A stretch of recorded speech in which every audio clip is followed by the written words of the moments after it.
Hey, what's up guys? It's N1ghtF4ll here, and oh boy is today's video going to be a good one because I'm going to be covering the release of the Super Mario Bros. Movie.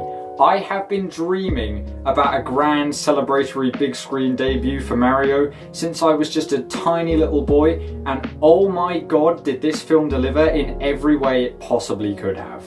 It's no secret, however, that it wasn't exactly the smoothest of rainbow roads to get to this point, and so in today's video I'm going to be covering the reveal to release period of the movie. I'm going to be talking about my personal experience with it at my local cinema, and I'll go over the movie in terms of plot, characterization, animation, music, and of course the abundance of Easter eggs and references galore for all things mustachioed plumber.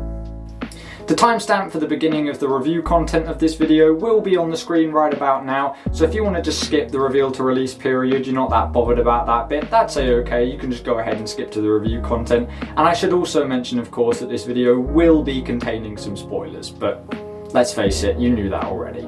Anyway, strap yourselves in because you're about to get hooked on the brothers, just like I did. Let's go! Ever since the announcement of a big screen animated feature starring everyone's favourite plumbers, I wasn't initially as excited as you may believe. Since the film was announced to be a collaboration between Nintendo and Illumination, I'll admit, I had my skepticisms at first. Now, Illumination have caught some flack in the past for their overly generic, family-friendly style of their movies, and letting that slide into my Mario movie? Oh, no. I wasn't going to let that happen, not at all. But we fast forward a little bit to the casting of this movie, and I wasn't sure whether to be outraged or whether to... Having such stellar casting choices as Jack Black as Bowser, Charlie Day as Luigi, everything was shaping up to actually make a pretty good cast for this movie, but then of course we have to address the issue of Chris Pratt as Mario. Yeah, that was a fun day to be on the internet, that's for sure. Everyone online seemed to be less than happy about this casting choice, especially considering that Charles Martinet, Mario's voice actor since 1996, was going to feature in the movie in cameo roles. Charles, by the way, absolute legend. He has shaped the generations of many people. He shaped my childhood, that's for sure. He's done amazing voice work as his character and helped bring him to life for so many years, and for that I am just very grateful for. Absolutely love Charles, mad respect. Anywho, as the trailers came and went, I was admittedly getting more and more invested in this. I mean, Chris Pratt's voice was not doing too good. The trailers weren't doing him too much justice, but you know, we had to give him a chance. But I think what annoyed people the most, myself included, was the fact that Chris posted a video to his social media simply saying, "It's a Mario. That's not the voice. You'll have to wait to hear the voice." And then claiming that that wasn't the voice, which, from the trailers, seemed like a blatant lie, to be honest. I wasn't going to give up on the movie just like that, however. Oh, no. It wasn't even out yet. That couldn't have been fair of me. And as the trailers came around and Pratt's voice started to grow on me, I was getting more and more excited. So when April 5th finally rolled around, me and my partner headed to the cinema and we were in for the ride of our lives. So, rocking up to my local cinema on the good old Isle of Wight, it wasn't particularly busy, I must admit, but mamma mia, was that place decked out for an event. Everything was Mario themed. We had posters, cutouts, everything under the sun, and some other regions of the world even had Mario themed popcorn tins, though sadly our cinema didn't get those, which I must admit I'm a bit disappointed about. Nonetheless, we grabbed our drinks and snacks, settled into our seats, and I have to admit I immediately started pondering how the film was going to translate the tried and true Mario saves the princess formula into a cohesive storyline for the movie. And it did it brilliantly. While it may seem like a bit of a generic waltz through a fantastical land to your average viewer, personally, I think that the minor adjustments made to the generic Mario plot were just enough to hook new audiences and obviously the fans of the series who have been there for a long time. Paying homage to things like the original Mario Bros. Super Show cartoon, and even doing things like switch up the generic formula from having Princess Peach being captured to having Luigi being captured instead, are just a nice change of pace that help give that little refreshing feel to the movie, you know? In my personal opinion though, watching Mario go from the bumbling idiot he is at the start of the movie to the hero that saves the day is exactly what this movie needed to help the plot feel more grounded and actually give us a journey to follow along with, because let's face it, in the games, Mario just shows up and saves the day. There's no real character progression there, and I think what the film did to counterbalance that is very, very clever, and it worked really, really well. His training montage against Donkey Kong all the way up to his final climactic fight with Bowser at the end of the movie is just the sort of arc that the movie needed to help get me invested, and I'm sure it's exactly what other people needed as well. And it's just a really refreshing change of pace. Peach not being utterly helpless as well was definitely a good choice to make. I mean, it was a thin line to walk, but I think getting that balance between making her a powerful character whilst not overshadowing Mario as the protagonist was pulled off really, really well. And as the film progresses from scene to scene as though the directors are on some golden dash mushrooms, I do have to mention how seamlessly the Mario Kart segment of the plot is interwoven with the rest of the movie, because oh my god, it's fantastic. It acts as a quite literal bridge between Mario's starting point in his journey and his end point in his journey, following his training arc right up to the final fight. And I think that that's a really clever way of implementing quite a literal race from start to finish. And even having nods within that segment to games like Mario Kart 8, Mario Kart Wii, in the sense that cars like the Off-Roader are used, and that used to be my personal favourite as a kid, so that was awesome to see. And going as far as to give items a personality, we all know what I'm talking about here. I'm of course referring to the blue shell, even if the characterization that was given to him was simply hate Mario for the sake of hating Mario. He just hates the guy. That's all the character he needs. He blows him up. End of story. You don't need more than that, and it's the perfect balance, as is the case with most of the film, that just works. I can't really describe it. It's awesome. Overall, that was one of the best paced scenes of the entire film in my opinion, but that does lead me on to my one gripe I do have with the overall plot and structure. It is the pacing. I think a lot of the scenes zoom by rather quickly, and they're gone in mere minutes without really giving much development on the context of what's actually going on. And while that's not necessarily needed, I feel if a few scenes had just been extended by a minute, maybe two here or there, it would have really perfected what we had, because I was left feeling like some of the scenes I had already watched. What we were given in the trailers basically amounted to the full scene in some cases, which was a bit disappointing, but I have to admit it was to be expected. But overall, the pacing is fine. I just think it could have been a little bit better in places.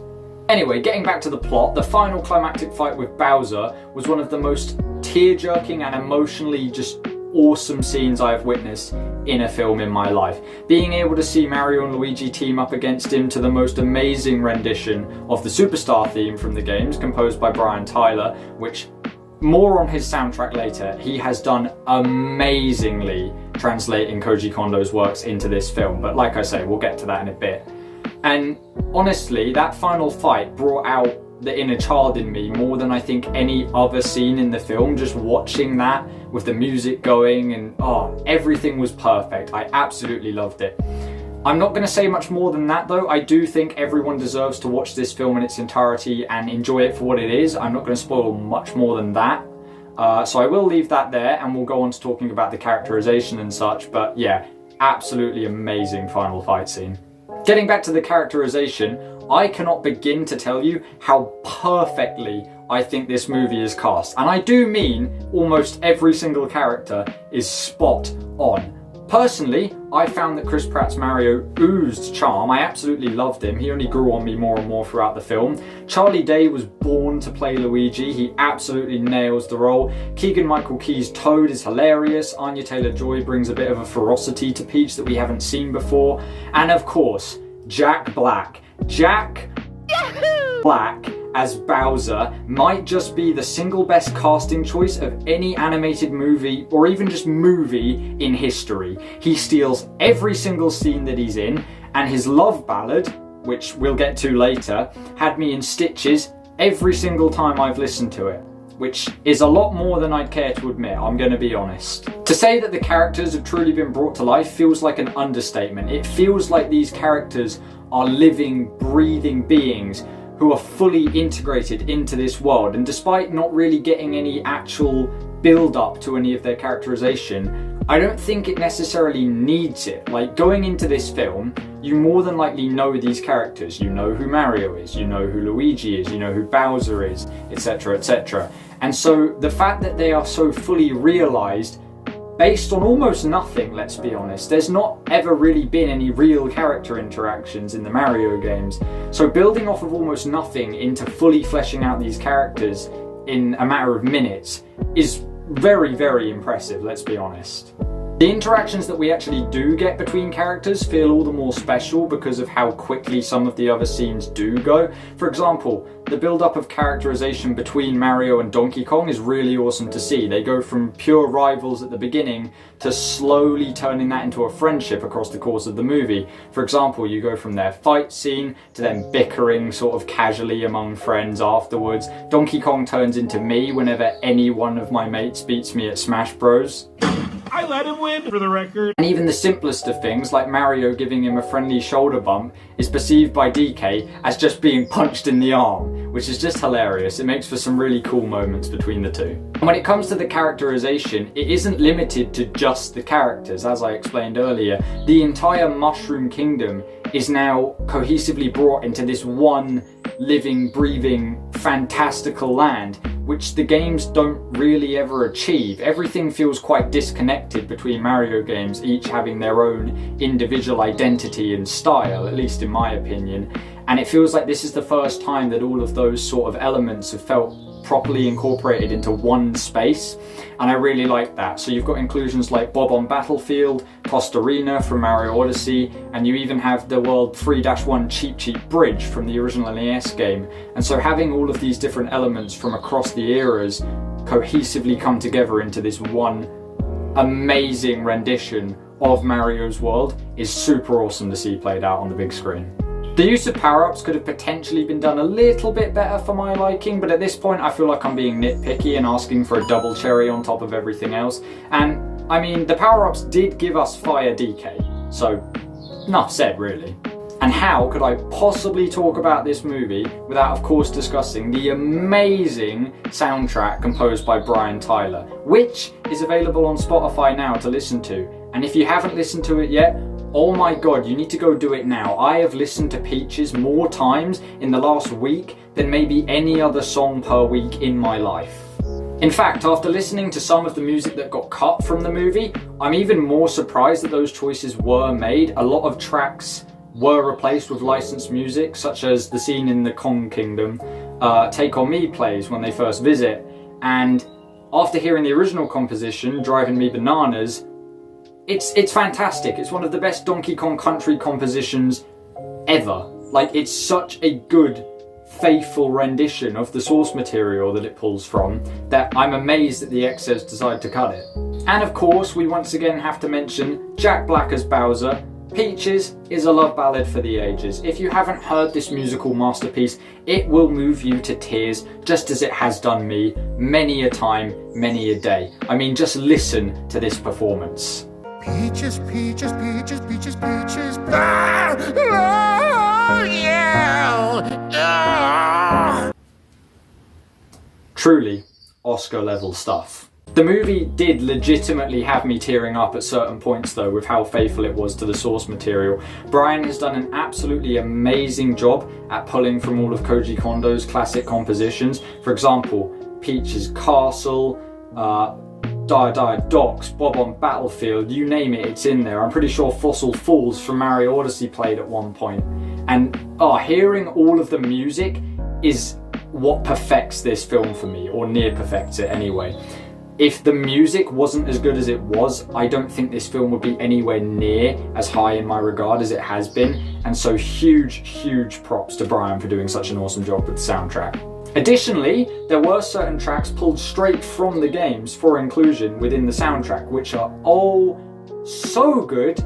Bowser's Fury is one of my favourite Mario games, full stop, and the Fury Bowser theme played from that in a certain scene of the movie, and I was going ballistic. My girlfriend literally had to pry me off of her because I was shaking her like, oh my god, it's the Fury Bowser theme, oh! And like, I was going mental, and that just goes to show how important the music in this film had to be, and the fact that they knew that and they were very faithful to that is just what makes it. It's so, so good. Up on screen right now are some of my personal favourite tracks from the soundtrack. Definitely go give them a listen. The Spotify is in the description, the album, so please go check that out when you get a chance. Appreciate the wonderful work that was put into this film. It's amazing. And while you're down there in the description, I mean, there's a subscribe button near there that you could, I don't know, maybe press. Just saying. It's right there. It only takes a click. You should do it. Seriously, you should do it. You should do it! Now finally, to cap everything off after all I've gushed about, this movie was filled to the question block brim with references and Easter eggs galore for all things mustachioed plumber. Not only that, but there were just a bunch of references to Nintendo in general. They weren't all Mario central, and I really liked that. There was literally something for fans of any Nintendo franchise to spot. I don't want to spoil too much because personally I think Easter egg hunting throughout this film is one of the most enjoyable aspects of it. I am going to go over a couple of my favourite inclusions, namely my favourite one, which I'm about to discuss, Mario's cover art pose from Super Smash Bros. Ultimate. One of my favourite games of all time. I have sunk far too many hours into that than I would care to admit in public, but him doing the classic pullback with the punch, which also replicates his forward air move from the game, so you know, 2 in 1, double whammy. It's just nice to see them pay homage to something so simple as that, when they really didn't have to. So every single thing has such great attention to detail, and I absolutely love and respect that.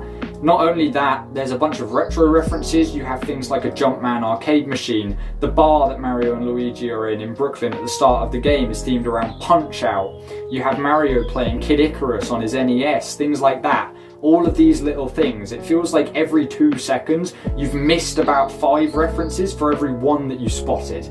Honestly, this film was just the most unapologetically cheerful, fun, happy-go-lucky thing that I have ever seen, and I'm just very, very grateful to have been a part of that premiere cinema experience back here on the island. I absolutely loved every second of it. I would do it again in a heartbeat. If you haven't already, definitely go and watch the film. If it's still playing at the time of you watching this video, go grab yourself a ticket, go and enjoy it. It's amazing. If not, grab it on Prime Video, DVD, whatever, when it comes out. It is 100% worth your time. And if you have seen the movie, let me know what you thought of it down in the comments below. And thank you so much for watching this video. Like and subscribe, and I'll see you guys in the next one. Bye!